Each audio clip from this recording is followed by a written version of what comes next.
Hello and welcome to the Knowing Show. I am your host, Christine Marie. Tonight we are going to be talking about spirituality, the most under discussed intelligence. When I talk about intelligences, I'm talking about what's most commonly discussed, which is the intellectual intelligence, the emotional intelligence, we talk a lot about on the show as well. There's also physical intelligence because our body literally remembers and keeps the score of what we experience in our lives, especially in the past.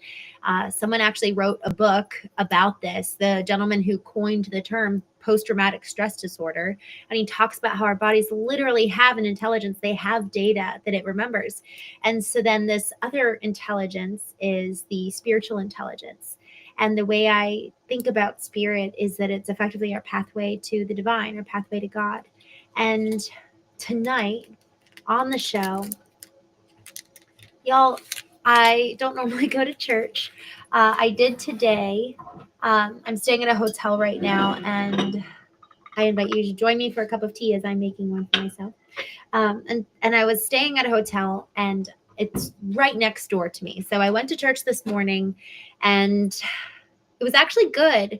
I have attended various churches throughout the last decade, not consistently. And there's a couple of reasons for this. Actually, right when I got married, my former husband and I'm like at this little makeshift. I'm sure you can see. I have like a big pot boiling because I don't have an actual kettle. So I'm just gonna pour it in my little cup. Um, but when I got married, I had attended a church my entire childhood up until I was 20 years old. And my former husband um, no longer wanted to attend there because he said that he didn't, want to go to a place that people only knew me and they didn't know him. Fair. And then fast forward 13 months after that, my brother in law was killed. And frankly, I didn't really want much to do with church. My husband and I attended a couple services at various places after my brother-in-law died, and I just felt so hungry for people to talk for real. It's like, why are all this smoke and mirrors? Everything looks pretty, it sounds good, but literally what the heck just happened? And I was just I felt so betrayed by God, and I was in no place to hear the pat answers that I had grown up hearing my whole life, and frankly the pat answers that I could have answered and given to myself. But I was so devastated that those pat answers no longer would do the trick. And y'all, I think that there's something about when we finally get broken enough, where it kind of staves off. We almost have this like automatic rejection of what we just can tell is not genuine, or what we can tell is not real. It's not true. It doesn't hold weight. It's not penetrating me like it should to answer this deep heart cry. And so we'll talk more about this later, about this degree of pain when you find yourself in. That's when the real questions really start coming to the surface. But what I want to talk about is, so today I went to church, and so I kind of have gone off and on over the years, but not intentionally, because frankly, I have found, man, I have found and encountered God in a very personal way and in relationship with other people, not in a church building. And I'll show up and go to the building sometimes, and sometimes I experience him there, and sometimes I'm just like, this doesn't feel I didn't feel that there was, and I want to be careful how I answer this because I want to just respect. I think that there's really good intention, and that's just not how I want to spend my time if I don't uh have something that I'm getting from it, or I don't feel called to invest there. So for those two reasons, it's, I don't really attend very often, uh because I really, man, my times with God on Sunday mornings are just so rich and so beautiful, and I learn so much, and I just haven't felt compelled to attend a church regularly. And so There's also been a lot of freedom in that. And I think that there's healing that comes once we actually give ourselves space to apply. It's almost like applying the bandage and the ointment that our soul and our spirit needs to heal, so that one could go back to an environment that once was painful and are no longer triggered. That environment no longer holds power over us because we've actually done the work to move through what we need to in order to exist in that environment and not have it really hold a power over us. So all that to say, I went to church today. And while I was there, they were talking through this one particular verse, Isaiah 9, verse 6. And effectively, the verse is, "Unto us a child is born, a son is given. They shall call his name Wonderful Counselor." And then they have a few other names associated with God. And we really camped out today on the term Wonderful Counselor.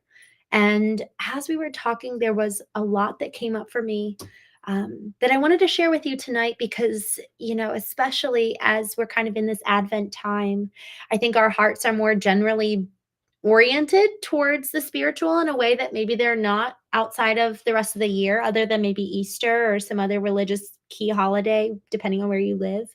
But I think that we start just being a little bit more open around the holidays.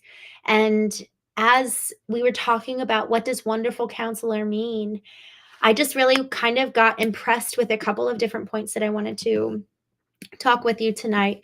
And one of the things that really stood out to me was, man, while I went off on this little whole reason of why I haven't been attending church, that has a part to play in this conversation tonight because, and I'm going to move my computer so I can sit down with you and I'll have my tea.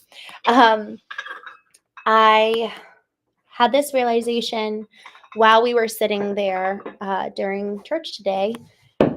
And man, I just had this memory of, and I've talked to you guys about this a little bit. I have realized over the last probably 2 or 3 years just how much, my marriage ending was so devastating for me and for Nate dying and feeling like God betrayed me. There are these pinnacles in each one of our lives where we have this kind of reckoning where we're looking at something we believed in and we're looking at some kind of institution or some belief system or some person that really let us down, that really failed us. And we're coming face to face with, all right, well, what now? What do I believe?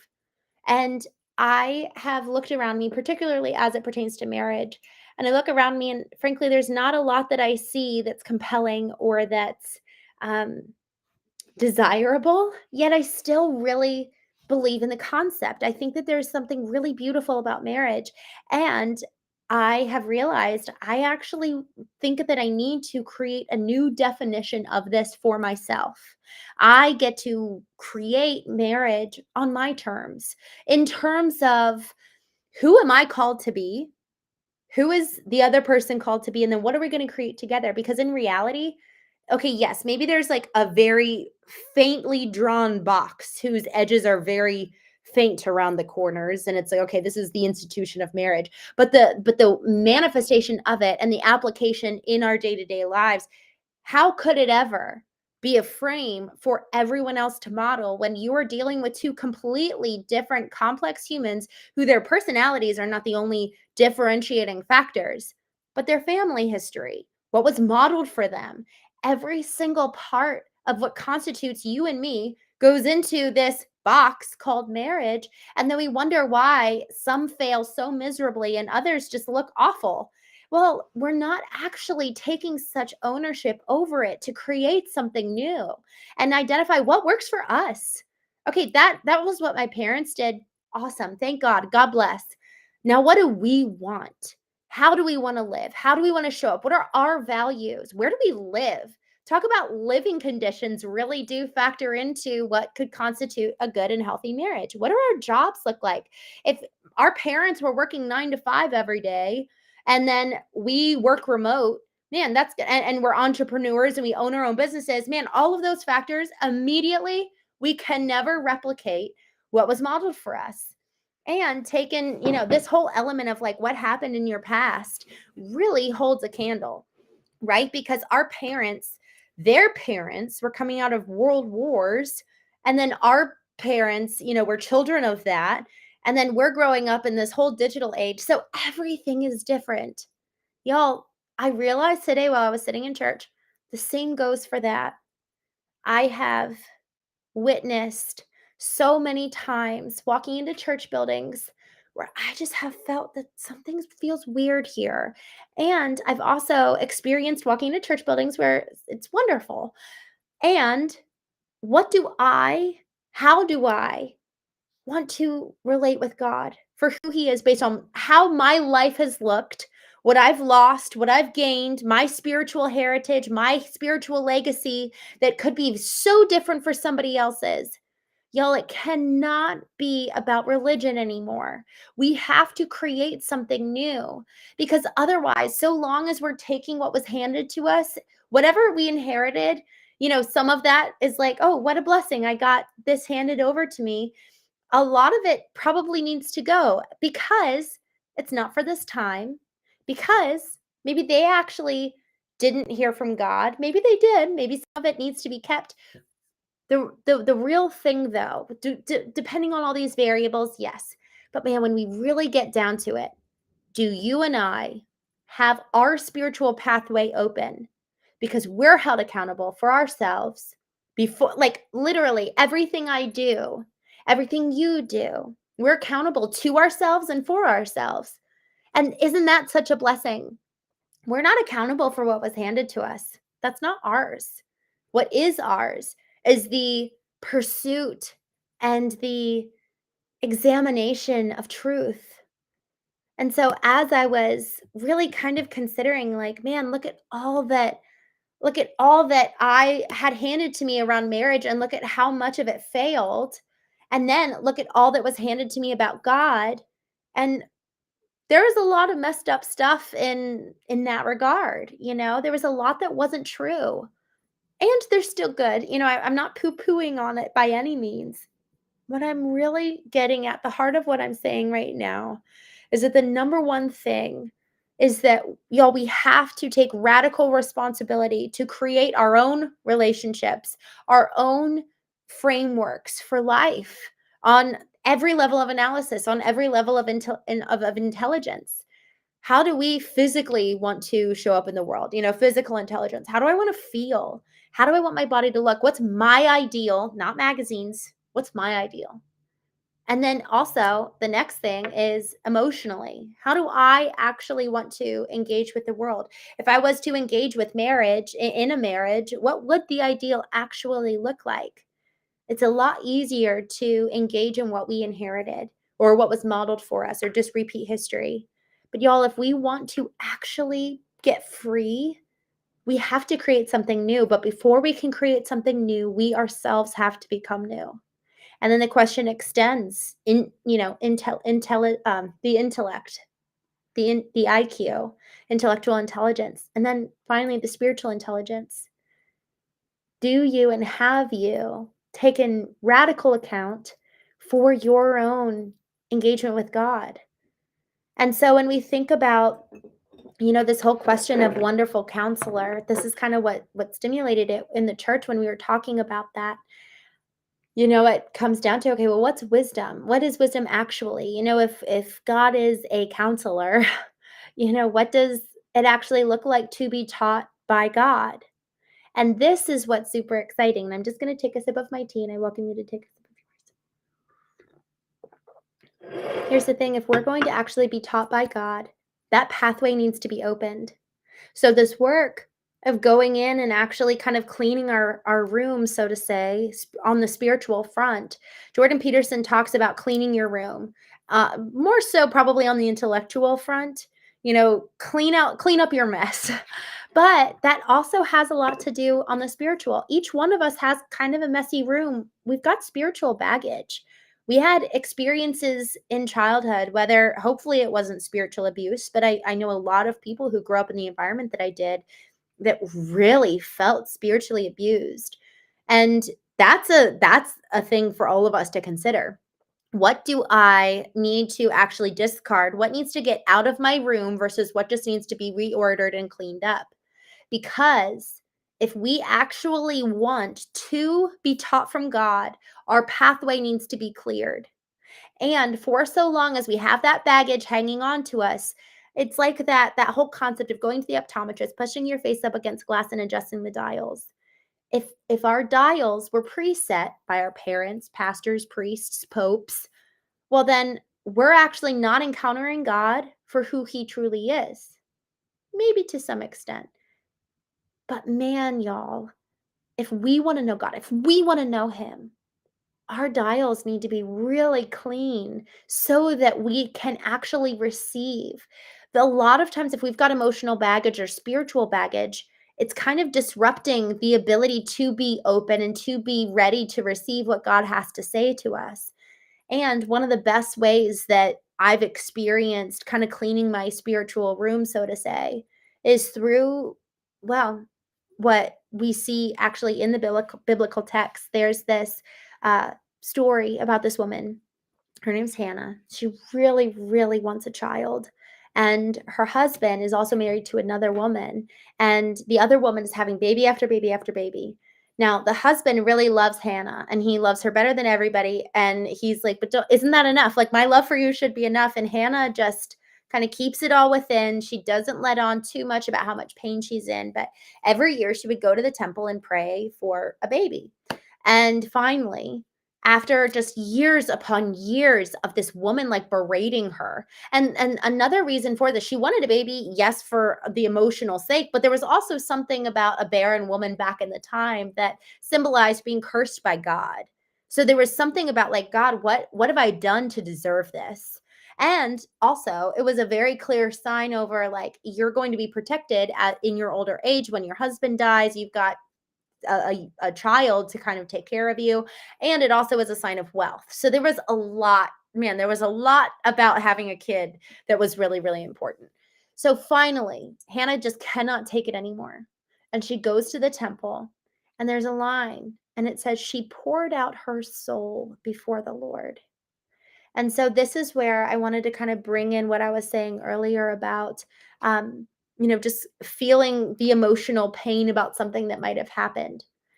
So often, one, we're not compartmentalized people. And so if we're feeling emotional pain and we're not letting that out, that's actually going to create a blockage in our spiritual pathway to God. If the more we suppress, the more it's almost like we're closing this trap door over our soul and consequently also over our spirit, that God can't get in, but don't worry, my emotions and my spiritual questions won't get out either. Everything's staying within me, but thus nothing can come out, but also nothing can come in. And so this is where it's so incredibly important that we recognize, for so long as we are suppressing pretty much anything on the emotional front, man, we're also suppressing access from God to us. So when Hannah finally pours out her soul, man, she's just weeping and weeping. And then God answers her prayer. She was almost like she had to get it out. She had to unload, unleash, like clean out her house. She had to clean her room by letting go of everything pent up, stored up, suppressed. And by way of letting it go, she actually now had new capacity to receive something. So, for all the old spiritual baggage, all the old, even spiritual potential wisdom, it needs to be cleaned. It needs to be sifted through. It needs to be picked up, analyzed, and either put back on the shelf or discarded. Y'all, until we do this, there's not going to be space to receive something new. And a lot of times there's an outpouring that needs to come for us to then be completely open to receive. So, as I needed to, on the emotional side, create a new definition of marriage, I realized today, I actually, on the spiritual side, I want to redefine what it means to engage with God. Because, y'all, I got to tell you, for the last 3 years, and I'm realizing this now, for the last 3, 4, maybe even longer years, I've been reticent to say that I believe in Jesus or that I'm a Christian because I hate, not that I hate, I've had such a bad experience with so many Christians. Y'all, the church was the place I did not want to go when I was most broken. That is not how it should be. And in fact, The biblical narrative goes that when Jesus came, he went and chased out people who had corrupted the church, that it was actually the religious people that Jesus most got fed up with and fought. He went and cared for the sinner. He went to the person who was smoking, drinking, prostitutes. Like, he was just hanging out with the ordinary people. And so this is what's so exciting, is that this whole relationship with God is so precious and tender to me and so personal. And I don't like having any kind of like stamp or label on it because it's so precious. Frankly, just like how I haven't liked the term divorce, because what I had with my husband was so, man, there was so much there, and I had so much love for him, and I still do. And I don't like the cavalier divorce label, because a lot of times when people say divorce, there's a lot of strings attached. Just like with Christianity, there's a lot of strings attached. And so, if we're going to create new kind of like pathways of, and it's not for everybody, guys. This is for you and me. This is our radical responsibility. This isn't meant to cause some big whole conversation about what's right, what's wrong, like this whole spiritual conversation or even marital conversation. It's for me personally. How do I engage with God that is life-giving to me, that feels true, and that I have experienced to be true? My sister, her former husband who passed away, Nate, he said, people can argue with data or logic, but they can't argue with experience. Like, that's something where it's like, all right, that happened to you. I can't really fight that, unless you're going to call somebody crazy. And so, from my experience, what I've seen in the glimpses of when marriage seemed really and felt really healthy for me. Okay, what was that? And then what do I capture with other people? What resonates? What feels aligned? What have I experienced to be true and wholesome and beautiful? Same with God. And then this is the next thing that I started thinking about today, just like how we set KPIs for our business. And even, I set KPIs for my relationships too. What indicates success? What indicates that I'm on the pathway towards my ideal? We have to create our ideal first. And so for us to be able to say, okay, my ideal marriage would look like this. My ideal being a wife looks like this. My ideal being a mother looks like this. We have to craft those, and then we can create those indicators that mean, okay, I'm on the right path. This is kind of like my check mark of, okay, either it's like a little goal, maybe it's just a habit or a routine. Those KPIs can look very, very different, but we do it in business. So we should definitely be taking what works in one area of our life and taking it to other areas just to see, does this actually work in one place? Okay, well, let's actually put it to the test in the other. Just tonight, I was thinking about Jim Collins has this quote. I love the concept. He wrote the book From Good to Great.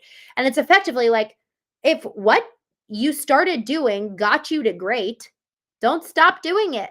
Like, build on top of the foundation of what has worked and gotten you to this place. So identify your ideal in spiritual terms. In my relationship with God, what does my ideal look like? What does my ideal look like for a family? What does my ideal look like for my partner and I to engage with God? But it starts with you and me. We have to do that first. What is the ideal? And then what are those indicators that help me chart that I'm on the right path, that I'm on the right course? So, just to do a quick little recap of where we are right now, for so many of us, we are tempted to throw out the baby with the bathwater. Well, everyone's getting divorced these days. Marriage must not work. Or spiritually, what did we experience in childhood? How does that catch up to us today in terms of church or religion? And what are we carrying with us that, frankly, if we were to take radical responsibility, analyze how the past shows up in the present, then we can be free to clean our room, analyze what stays and what goes. We craft our ideal of, okay, well, this is what I want it to look like moving forward. So, what was the past? How does that show up in the present? And then what's my ideal? What's the future? What does that look like for me in relationship to God and every other area of your life? And then what are the indicators that will help me and propel me onward in this pursuit? And then next, y'all, when we talk about, what got us going was this whole verse, um, effectively describing God as a wonderful counselor, leaning towards wisdom and kind of ascribing to the fact that he is wise. When I think about this concept of, you know, pursuing God and allowing him to speak to me, there's something where, I would imagine that folks listening to this who grew up in a very evangelical or even Catholic, I would imagine, background where we had this understanding that there were things that were absolutes. Here's the thing, and I'm thinking about the Bible in particular, and I say this with so much caution. The Bible, if we are to read that through an old lens, a preset dials set by our parents, the priests, the popes, pastors, if we read it through their lens, through their understanding of God, there is a high, high likelihood that what we read is actually not what is true. Until we learn how to do the work of pouring out our soul and getting all that excess out, like get out the grime and the dirt and clean our room, and then we can come and say, all right, God, what do you have to say? Now we get to know God for who he is revealed to us. So the Bible, I have so much love and respect for this book, yet only when I have learned to hear from God myself does it hold the potency to speak truth to me that it has the power to do. Otherwise, it has been weaponized in so many dangerous ways, just like how the church has. There's a reason why Jesus really fought against the Pharisees. There's a reason why he was so protective over the the book that he was reading the old prophets, and man, he was so protective of it. There's an integrity that, man, I think that we lose if we do not have direct access to God. And there's an integrity of who he is. When we think about wisdom, what does that really mean? And it was fun looking at the genesis of the word. It means to know. Wisdom means knowledge. Wisdom means knowing. And that comes through first person being the source from which we actually come to know anyone. If we want to know someone else, go form a relationship with them. If we want to know God, go experience a relationship with him. Like, y'all, I really, after my brother-in-law was killed, I felt so betrayed by God. And I really had it out with God for a full summer. I just fought God. It reminded me of this other story around this young man, Jacob, and he fought with an angel. Like that was the story, is that he is like contending with God and fighting God. And man, I really think that we need more of that. I think we need more pouring out of our soul, more asking those hard questions, more just angry tears and like, what the literal, I didn't say this earlier, but like, what the, like, how could you let this 26-year-old brother-in-law get killed when he had a 3-week-old baby girl? What? Like, that is so that's the kind of contending that we need more of, y'all. And it is that type of contending, that honest to God stripping and bearing of our souls, that allow for now we can encounter someone and something, because we are coming full and totally in transparent presence. And y'all, we experience this in our broken relationships and marriages on a physical dimension as well. When we actually show up, pants down, chest bare, and we say, why is this happening? Tell me why you're acting like this. This is how I feel. We're being vulnerable. We need to be vulnerable with God. And that's when it's like the veil thins, and we really get to experience something holy. So for me, I really found that when I was broken enough and desperate enough to know the truth, because that's another thing. Do we actually want to know the truth, or do we just want to fight our cause? If we really want to know the truth, And that's to the point that Hannah got. She was just, finally, it all came out. Because at the end of the day, when we're really, really vulnerable, we actually get underneath anger. And underneath anger is like this really raw sorrow and grief. So many times anger is just masking something else. So for so long as we are bloodthirsty and angry, there's another dimension and another layer that we need to get to. Even justice. Justice is such a good thing to rally around. But what's underneath that? Most everything, there is something underneath that needs to be unveiled, and like that trap door needs to be opened so that things can come out. Thus we can receive something new. I'm just thinking about James Allen. He authored a book called As a Man Thinketh. And, when we're talking about wisdom, and I actually want to do another show more so about wisdom, to knowing. Y'all, we have to analyze what's our source. Is our source the past? Parents, post, pastors, priests? Are they the ones informing the lens through which we view God and the rest of the world? Or are we actually the ones setting our dials with intention?